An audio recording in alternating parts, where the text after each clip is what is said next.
Lorsque j'avais 5 ans, alors que j'étais fasciné par l'âge médiéval, mes parents m'emmenèrent voir un château, en Suisse, pour peut-être y découvrir une réalité derrière les mythes arthuriens et les contes féeriques. Sur le chemin de celui-ci, mon attention fut alors absorbée par l'architecture d'un lieu qui semblait tout droit sorti d'un rêve, d'une dystopie biomécanique.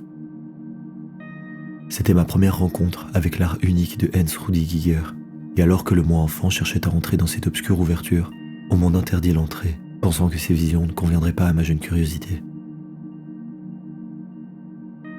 Aujourd'hui, plus de 20 ans plus tard, j'ai pu explorer la fantastique dimension de Giger, de sa collaboration inaboutie avec Alejandro Jodorowsky, ses Necronomicon, dont le 4e a tant fasciné Ridley Scott qu'il a mené à la création d'un des monstres les plus connus du cinéma de genre, puis ses sculptures, ses peintures, et finalement l'aboutissement de son art avec son musée dédié et la construction de son bar qu'il considérait lui-même comme son chef-d'œuvre. Pourtant, il est une œuvre restée confidentielle dans sa carrière, un projet de film qui transcenderait les limites du 7e art pour proposer une histoire nouvelle teintée d'une narration surréaliste, un style qui plaisait tant à l'artiste. Ce film s'appelle The Mystery of San Gottardo. Pour en percer les secrets, je me suis rendu en Suisse, dans son musée, pour y comprendre cette histoire à jamais laissée en suspens.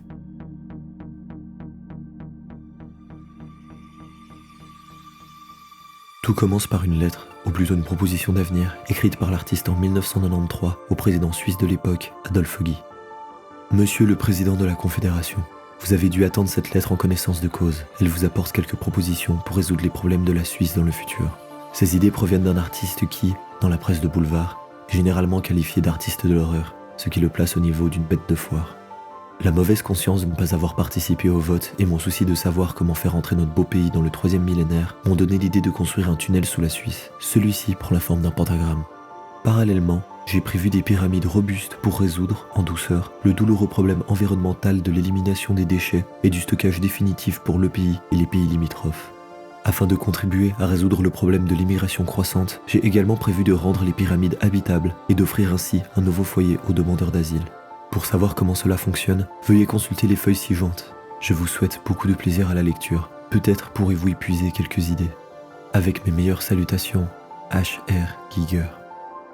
Dans cette lettre au président, on retrouve tout le style de Giger, que ce soit sa passion pour les civilisations anciennes et leur architecture en forme pyramidale, mais aussi son humour noir, en proposant comme concept de métro souterrain une forme occulte, celle d'un pentagramme géant, à un pays dont l'histoire est rattachée à la religion chrétienne. Cette lettre profile l'histoire de son film, un concept surréaliste explorant l'hypothèse d'une Suisse futuriste devenue totalitaire.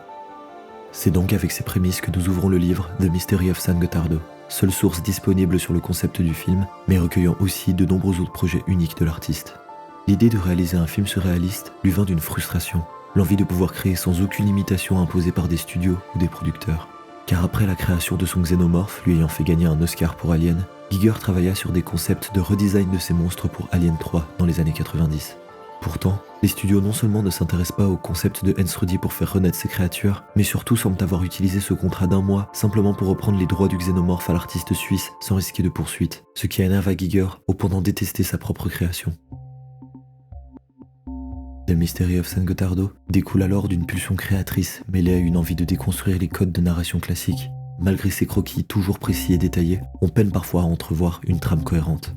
Lors de mon voyage, parmi les bribes d'histoire que j'ai pu entendre de Sandra Beretta, actuelle directrice du musée, l'un des concepts du film provient de ces créatures, des chimères pieds-mains reliées par un système robotique, appelé biomécanoïde. Leur origine provient d'une statue en bronze, le mendiant, que Giger a construite en 1967, soit 25 ans avant de se pencher sur The Mystery of San Gottardo. Giger dit lui-même en interview pour Sauf qui peut qu'il appréciait le concept d'une créature dont les émotions n'étaient pas devinables ou tangibles, ce qui rajoute à leur mystère, poussant le public à projeter leurs propres émotions sur ses protagonistes muets. Pour faire exister ces biomécanoïdes dans l'univers du film, Giger avait imaginé un concept à la fois surréaliste et à la fois cohérent avec cette vision d'un futur fasciste. Son concept consistait en une solution pour s'occuper des personnes trop âgées pour travailler. Il avait imaginé un système pour couper puis assembler leurs pieds et leurs bras ensemble, et ensuite les relier avec un système d'automates afin que ces robots puissent s'occuper des corps restants, assignés à des chaises roulantes. On retrouve une nouvelle fois l'humour noir de Giger, imaginant les abus de ce qu'une culture de la productivité poussée à l'extrême pourrait faire naître comme système de retraite. Ces créatures seraient donc au cœur du récit du film, alors que l'on suivrait l'une d'entre elles dans cet empire totalitaire. Lorsque l'on observe certains croquis, on se rend facilement compte que l'ombre de la Seconde Guerre mondiale plane sur ce récit et que ce monde dessiné n'est en fait que l'extrapolation des peurs de l'artiste sur l'avenir. La surpopulation, l'utilisation inconsciente des ressources naturelles ou encore l'industrialisation de la vie elle-même ne sont que des exemples de craintes bien réelles que l'artiste pouvait porter sur le troisième millénaire. Mais le récit ne se limitait pas à une fable pessimiste. Ensrudi glissa aussi ses thèmes signatures, à commencer par sa passion pour les armes à feu. On raconte qu'en école primaire, le jeune Giger aurait une fois apporté un pistolet à l'école, non pas par motivation violente, mais simplement pour impressionner ses camarades.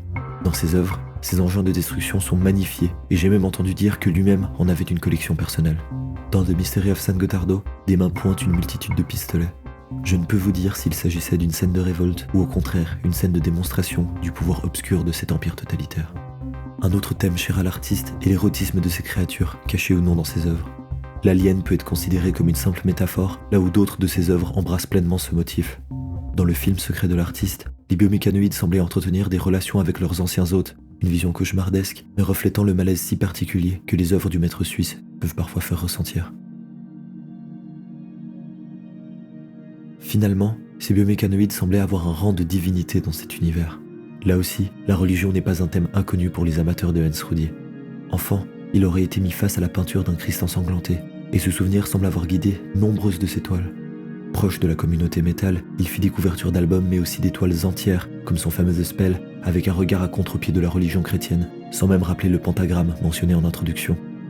Faire de ces étranges biomécanoïdes les anges d'un monde nouveau semble encore une fois appuyer la vision critique de l'artiste sur notre monde actuel, tout en y insufflant un vent de mythes, de civilisations nouvelles, qui encore une fois rappelle son obsession des mondes antiques. Malheureusement, ces quelques histoires sont tout ce que l'on peut découvrir du projet aujourd'hui. Aucune source n'est disponible en ligne, ces croquis surréalistes sont difficiles à lier malgré leurs formes élaborées, et l'artiste, décédé en 2014, n'accepta aucune des propositions de développement faites par des studios, en conséquence de sa déception, ou plutôt de sa colère, après les événements d'Alien 3. On ne saura donc jamais à quoi le projet aurait pu ressembler, et c'est à notre imagination de créer la trame de cette histoire qui, bien qu'incomplète, propose à chacun d'entre nous de créer notre propre film avec ces quelques images laissées par le peintre.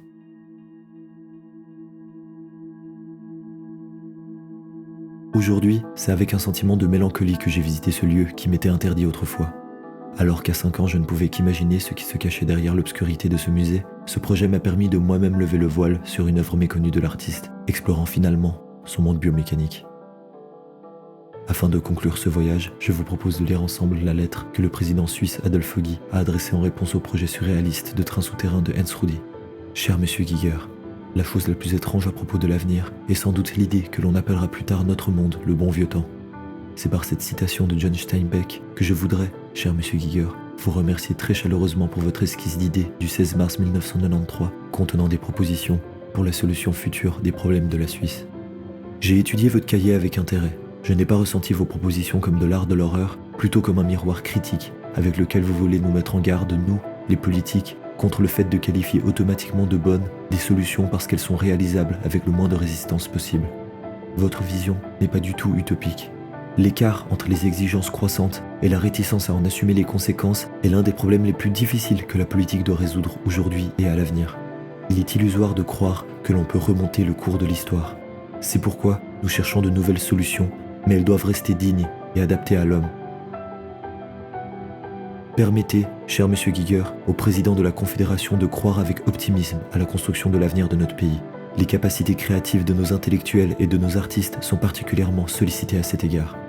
Avec mes salutations les plus cordiales, Adolf Foggy, président de la Confédération.